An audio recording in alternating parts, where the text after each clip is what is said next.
Hello and welcome to week 3 in the Dean's Family Wellbeing Journey.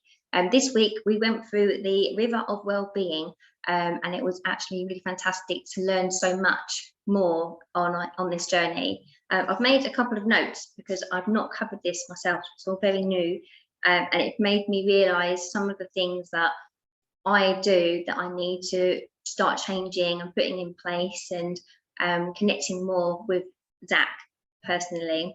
It's trying to think what to say now, Tracy. Shall I explain a little bit about how the river works? Yeah, and then you can give an example of what you got from it.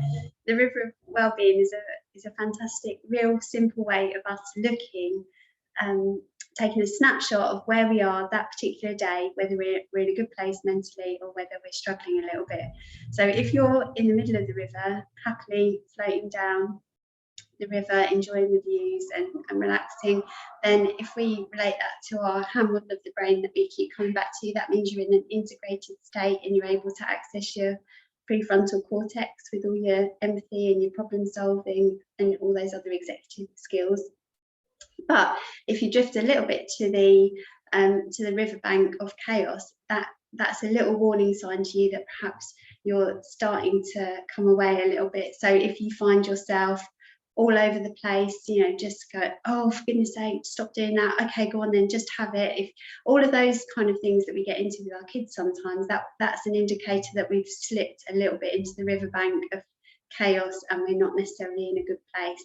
And sometimes we will go the other way and we'll move towards the riverbank of rigidity, which is where we become a lot more fixed in our thinking and we're like, no, we're absolutely doing this is where it's got to work, and you won't budge on it. And that's where it's very easy to come into loggerheads with our children, who are quite often equally as stubborn and fixed in their thinking of what they'll do and they won't do.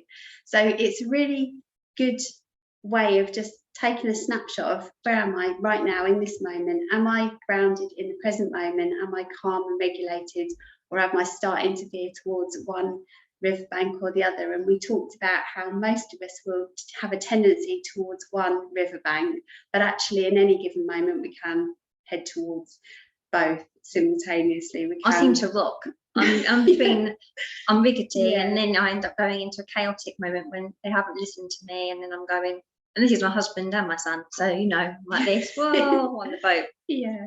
But it's just being in, you have to make sure you're in the right place. That's the most important part. That's what I've learned from this today, is where am I at? So I've got to be aware if I'm on default, wasn't it? That's what you mentioned. And get myself regulated. So the breathing techniques we went back a few weeks ago, and getting myself on that boat and making sure I'm staying in lane, but not on the motorway. We've got to take the A roads as well.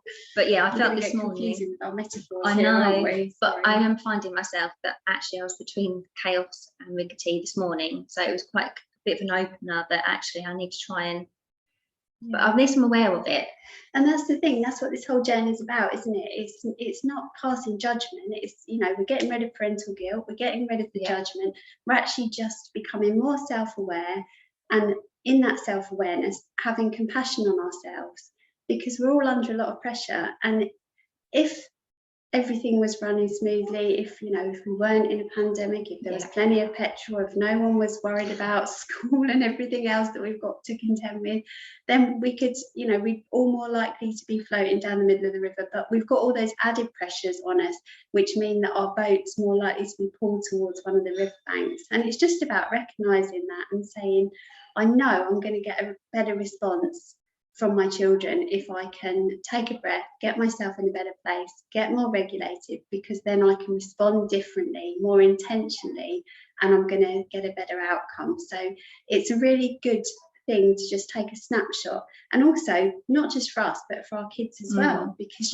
if your child is literally all over the place and they can't remember what they're doing and they keep forgetting things, and apart from that being quite normal for kids, but if they're doing it next level, you think, oh, actually they're struggling a bit today, maybe they're a bit anxious or preoccupied, or they've just not had a good night's sleep. Or if you've noticed that they're particularly controlling or defiant or digging their heels in, that's another indicator, oh, actually there's something going on here, and perhaps there's a bit more to it.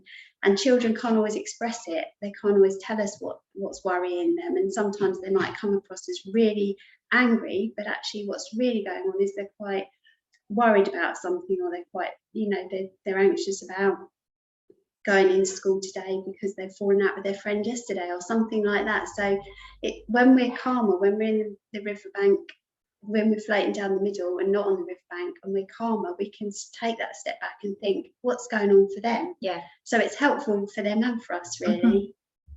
Yeah, because you were saying as well that sometimes when those children are feeling chaos in their life, they end up saying hurtful things to us, and they are hurtful as parents. You just get a little bit like they know what spot to hit. They know what to say to you, and it's just remembering that actually they don't know how to cope with that feeling. So the easiest way is just to lash out at you, and then we've just got to remember as parents is to try and remain like this as much. It's really hard because we've got our own triggers when we were brought up, but if we're going in like that as well, we're just it's never gonna it's not gonna end well. Definitely. And it's about being kinder to yourself, because no one's expecting you to be superwoman and be calm and respond properly every single time.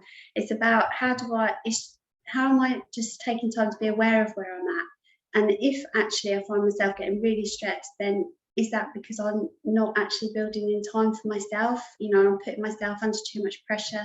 The expectations on myself are too high.